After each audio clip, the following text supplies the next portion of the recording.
Pré-modernismo, um período da literatura brasileira muito importante, mas que não é uma escola literária. Solta a vinheta e a gente começa em seguida.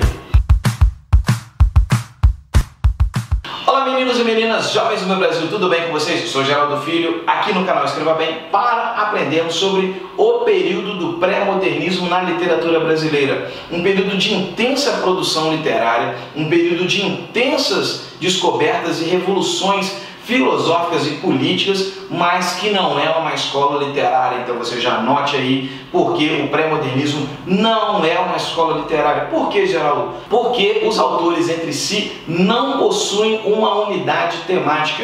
Nós veremos os autores lá no final do vídeo, mas eu já adianto para vocês que Monteiro Lobato, Euclides da Cunha, Graça Aranha, João do Rio e Lima Barreto não tem nada em comum entre as suas produções, beleza? Mas por que então estudamos o pré-modernismo? Ora, gente, primeiro que o pré-modernismo, ele corresponde basicamente entre o início do século XX até 1922. 1922 que já vocês saberão se você continuar assistindo as nossas videoaulas aqui, eu espero que sim. Se você é novato aqui no canal, por favor, inscreva-se no nosso canal aqui, ative o sininho, se você já está gostando desse conteúdo, porque é um conteúdo que você pode usar tanto na prova de linguagens quanto na prova de ciências humanas, no período da República Velha lá. Você deixa o seu like aqui e manda para o seu amigo, porque é um conteúdo muito bacana que eu garanto para você. Vejam, esse cenário ele teve muita agitação política e cultural. Gente, estamos falando de uma época em que a popularização da energia elétrica, ao surgimento do cinema, do automóvel, do avião, de várias transformações que fazem com que o homem tenha uma visão diferente de como a sociedade, como a tecnologia vai atuar em cima de si. Além disso, eu gostaria de destacar, para vocês terem uma ideia, a Primeira Guerra Mundial de 1914, 1917, a Revolução Russa e o Rio de Janeiro, capital da República então, o Rio de Janeiro passava por uma política de dois prefeitos, o Barata Ribeiro e o Pereira Passos, chamado o Rio Civiliza-se, que era o Rio de Janeiro, era a principal porta de entrada comercial e cultural do Brasil, mas ele começa a perder espaço pelas questões sanitárias para o Porto de Santos. A cidade de São Paulo, nessa época de virada do século XIX para o século XX, ela começa a crescer, mas ela ainda não tem a mesma importância do que a nossa capital da República até então.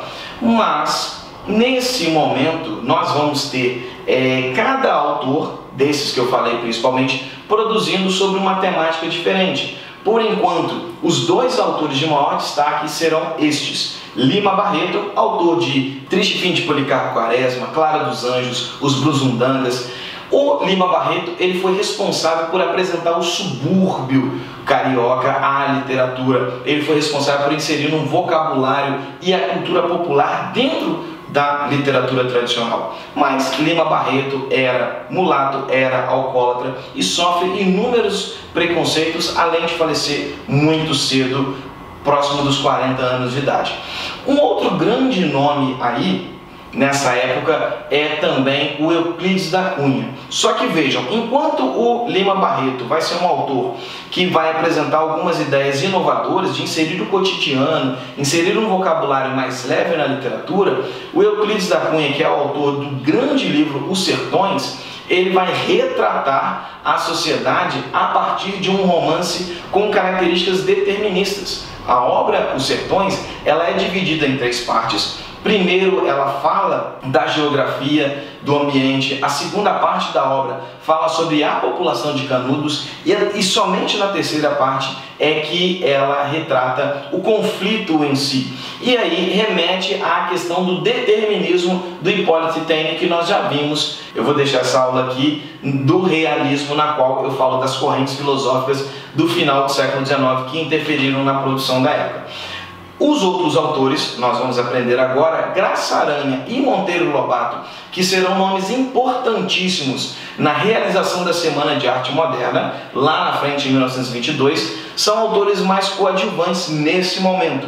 Graça Aranha escreve Canaã, mas o nosso querido Monteiro Lobato, que às vezes até aparece na prova de biologia de vocês com a doença do amarelão, ele publica um livro chamado Urupês, no qual ele retrata de maneira caricata é o personagem do interior, o Jeca Tatu, né? Aquele homem bem matuto que vive do interior ali com todas as suas características.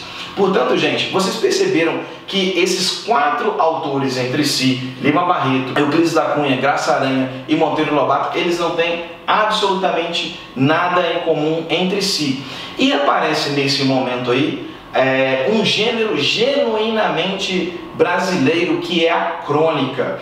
Com a efusão de vários jornais na capital da República, aparecerão sobretudo Coelho Neto e o grande João do Rio, que são os cronistas. Olha, gente, a crônica é um gênero literário que tem como principal característica retratar uma cena urgente do cotidiano das cidades. E esse gênero vai abarcar vários outros grandes autores ao longo do tempo, desde Drummond a Clarice Lispector, como Afonso Romano de Santana, vários grandes nomes, né? Rubem Braga também é outro grande nome da crônica brasileira, e ainda os atuais escritores, né, que falam muito e tratam sempre da crônica no dia a dia aí. A palavra crônica, ela vem do grego cronos, que significa tempo.